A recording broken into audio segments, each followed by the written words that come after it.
نحمدہ و نصلی و نسلم علی رسولہ الکریم اما بعد فاعوذ باللہ من الشیطان الرجیم بسم اللہ الرحمن الرحیم الصلاۃ والسلام علیک یا سیدی یا رسول اللہ وعلی آلک و اصحابک یا رحمۃ للعالمین الصلاۃ والسلام علیک یا سیدی یا جد الحسن والحسین وعلی آلک و اصحابک یا سیدی یا شفیع المذنبین۔ 27ویں شب گزارنے کے بعد ہمارا آج کا درس ہوا اللہ کی راہ میں خرچ کرنے کے حوالے سے۔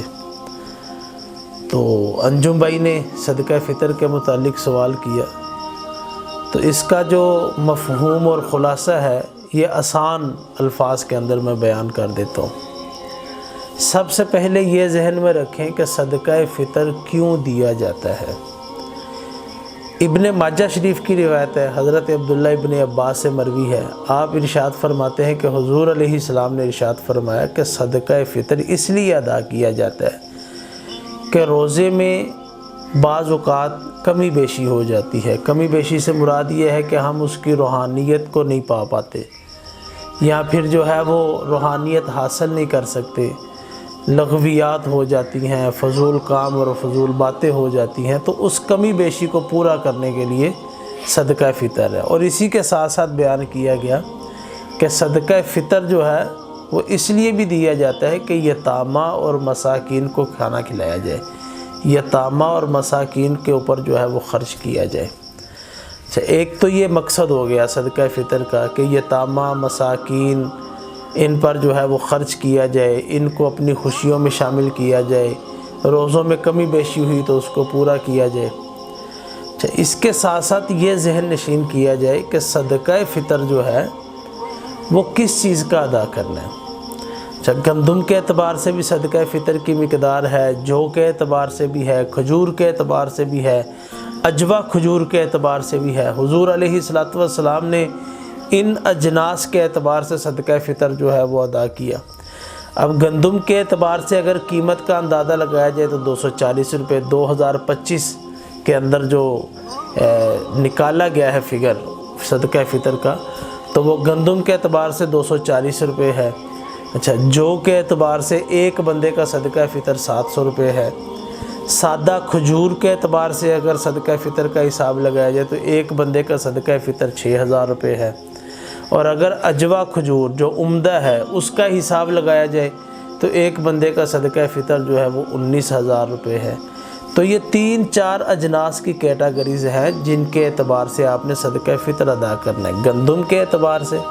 جو کے اعتبار سے، سادہ کھجور کے اعتبار سے، عجوہ کھجور کے اعتبار سے۔ اب بندہ اپنے اوپر غور و فکر کرے کہ اللہ نے اس کو کتنا دیا ہے، وہ کس کیٹاگری کے اندر ہے۔ اگر اللہ نے اس کو کثیر مال دیا ہے اور اپنے لیے وہ عید پر 20-25 ہزار والا، 18 ہزار والا، 16 ہزار والا سوٹ خرید رہا ہے اور صدقہ فطر گندم کے اعتبار سے دے رہا ہے، تو وہ صدقہ فطر کے کمال کو نہیں پہنچ سکتا۔ کمال کو پہنچنا یہ ہے کہ بندے کو اللہ نے جو توفیق اور حیثیت دی ہے اس کے مطابق اپنا صدقہ فطر جو ہے وہ ادا کرے۔ اگر گندم کے اعتبار سے حیثیت ہے کہ وہ گندم کا صدقہ فطر ادا کر سکتا ہے تو گندم کے اعتبار سے کر لے،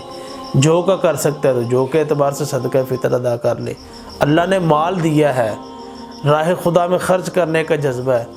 تو پھر کھجور کے اعتبار سے صدقہ فطر ادا کر لے۔ اگر اور جذبہ بڑا ہے، مسلمانوں پر خرچ کرنے کا ذہن ہے، بہن بھائیوں کو اپنے ساتھ عید کی خوشیوں میں شامل کرنے کا ذہن ہے، تو پھر صدقہ فطر جو ہے وہ عجوہ کھجور کے اعتبار سے جو ہے وہ ادا کر لے۔ یعنی جتنا اللہ نے دیا ہے اس حساب سے اپنی پہنچ کو دیکھتے ہوئے صدقہ فطر جو ہے وہ اپنے بھائیوں پر، بہنوں پر، رشتہ داروں پر، دوست احباب پر خرچ کرے۔ اچھا، اس میں پھر تیسری کیٹیگری یہ آ جائے گی کہ خرچ کرنے کا انداز کیا ہے، کب خرچ کرے۔ تو عید کی نماز پڑھنے سے پہلے صدقہ فطر ادا کرنا لازم ہے، لیکن فقہاء اکرام فرماتے ہیں کہ سب سے بہتر ہے کہ چند دن پہلے جو ہے وہ خرچ کر دے تاکہ جس نے جو چیز خریدنی ہے وہ خرید کر آپ کے ساتھ عید کی خوشیوں میں شامل ہو جائے۔ حدیث شریف میں جو بیان کیا گیا کہ یتامہ اور مساکین کو کھلانا، اور ان کو اپنے ساتھ عید کی خوشیوں میں شامل کرنا، تو یہ مقصد پورا ہو جائے گا۔ اگر عید کی نماز پڑھنے سے 5 منٹ پہلے دیتے ہیں تو ممکن ہے کہ وہ اپنے لیے سامان ہی بیچارہ جو ہے وہ نہ خرید سکے۔ اور پھر یہ بھی ذہن نشین کیا جائے، ہم نے بارہا مرتبہ اس کو درس میں بھی بیان کیا، کلپ کے اندر بھی جو ہے وہ ریکارڈ کروایا، کہ سب سے پہلے اپنے محرم رشتہ داروں کو دیکھیں، بہن، بھائی، ماموں ہے، چاچو ہے، خالو ہے، پھوپھا ہے، کوئی بھی ہے، ان کو دیکھیں کہ کیا یہ مستحق ہیں، سب سے پہلے ان پر خرچ کرے، پھر اپنے خاندان کے دیگر افراد پر، دوست احباب پر، اہل محلہ پر، دینی اداروں پر، یہ پوری کیٹاگریز جو ہے وہ بیان کی گئی ہیں۔ تو صدقہ فطر جلد ادا کرے، حیثیت کے مطابق ادا کرے،